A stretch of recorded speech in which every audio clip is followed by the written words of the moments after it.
नमस्कार, चमकता भारत न्यूज में आपका स्वागत है। मैं हूं पल्लवी। आइए नजर डालते हैं दिन भर की तमाम छोटी बड़ी खास खबरों पर। और अब खबरें विस्तार से। तमाड़ में सीपीआईएम प्रत्याशी ने किया चुनाव कार्यालय का उद्घाटन और प्रेस कॉन्फ्रेंस।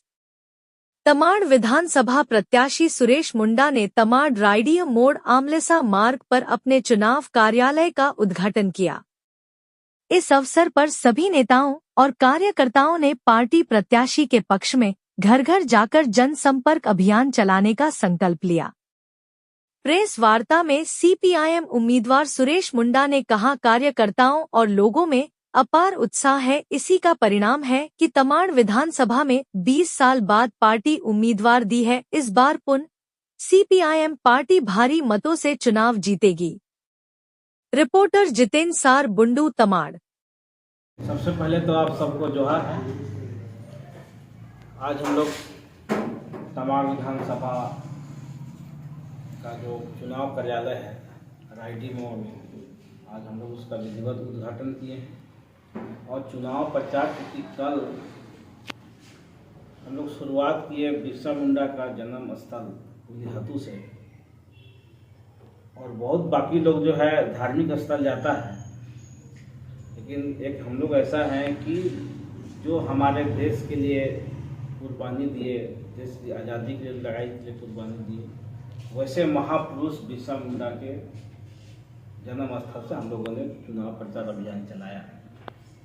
और इस बार का जो विधानसभा चुनाव है तमाड़ विधानसभा में, जहाँ पर हम लोग पार्टी के उम्मीदवार हम लोग खड़ा हुए हैं, और यहाँ कैसे चुनाव में जीत करके आम जनता का हित का, मेहनत का, जनताओं का, किसान हो, मजदूर हो, गरीब तबके के लोग हो, वैसे वर्ग के लिए जो है हम अपना मुखर होकर के पूरे विधानसभा के अंदर में वैकल्पिक रूप में जो है हम एक आवाज़ बन के विधानसभा में आए।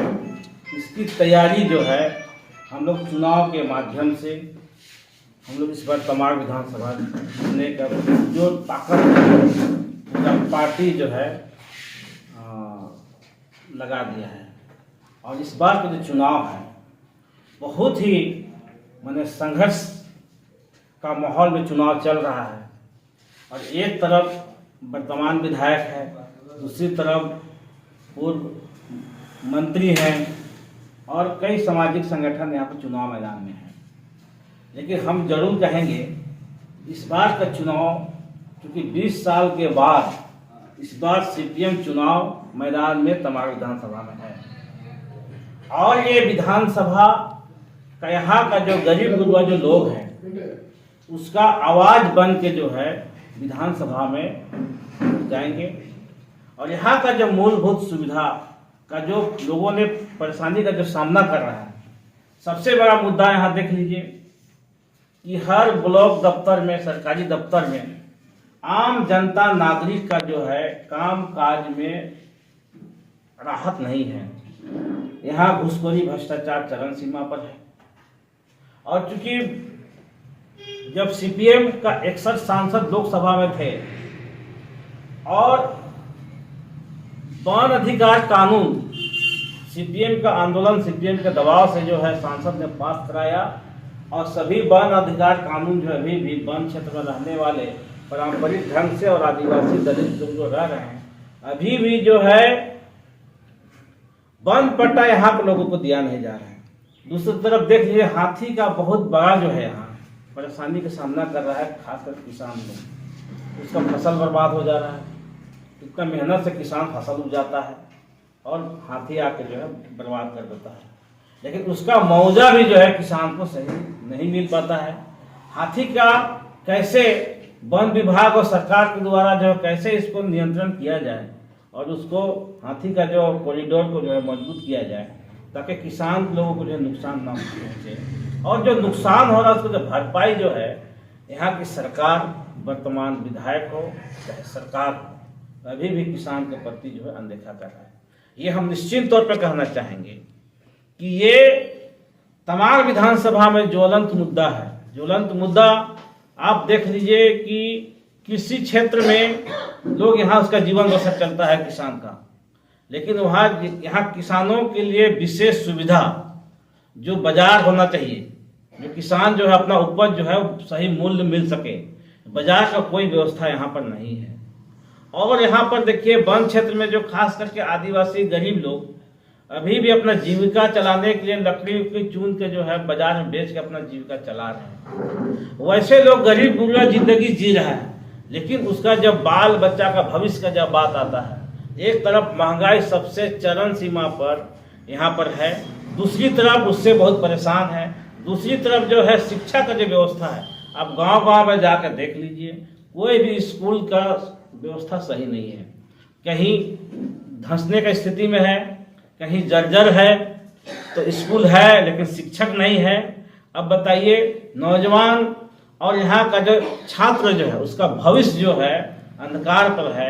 और हर मामले में सरकार का जो बजट है, आपका शिक्षा में बजट घटा दिया, बहुत मुश्किल से जो है सीपीएम के दबाव से मनरेगा कानून बना, सभी गरीब को जो है 100 दिन का रोजगार गारंटी कानून बना, लेकिन मनरेगा पर भी जो है वो बजट को घटा दिया, स्वास्थ्य पे बजट घटा दिया।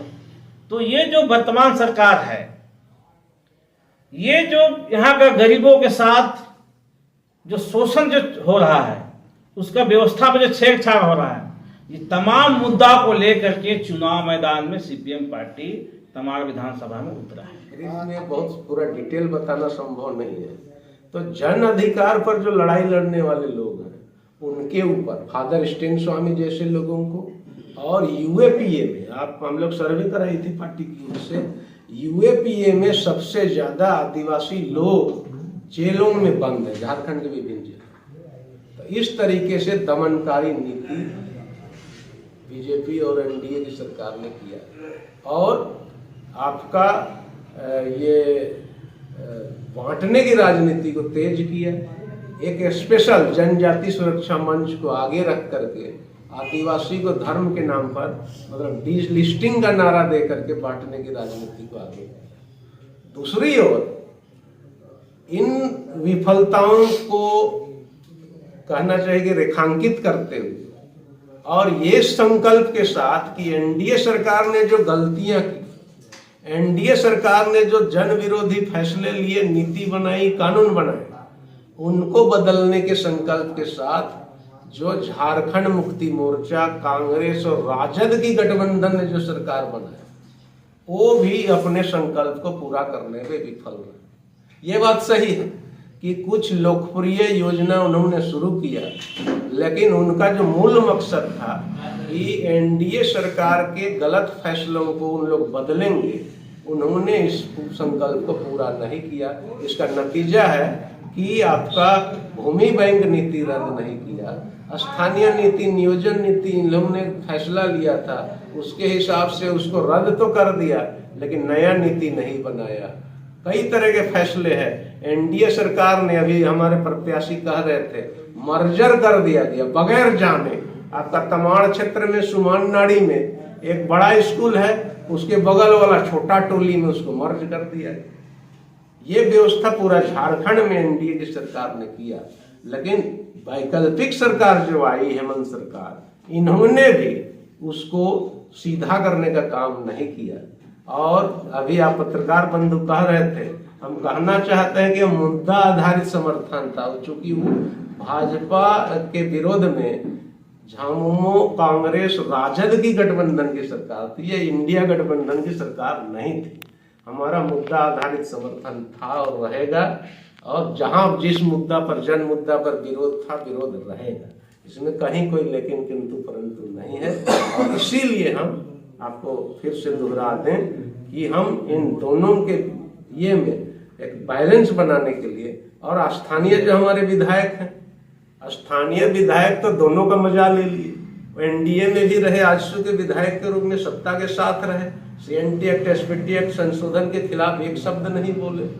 बाद में उन्होंने इस्तीफा दिया टीएस, बाद में वो झारखंड मुक्ति मोर्चा में शामिल हुए। लेकिन इनका रोल न, सरकार अगर कोई अच्छा काम कर रही है तो उसके पक्ष में एक शब्द इन्होंने कहा, और अगर सरकार जन विरोधी फैसले ले रही है तो उसका भी विरोध में एक शब्द नहीं कहा।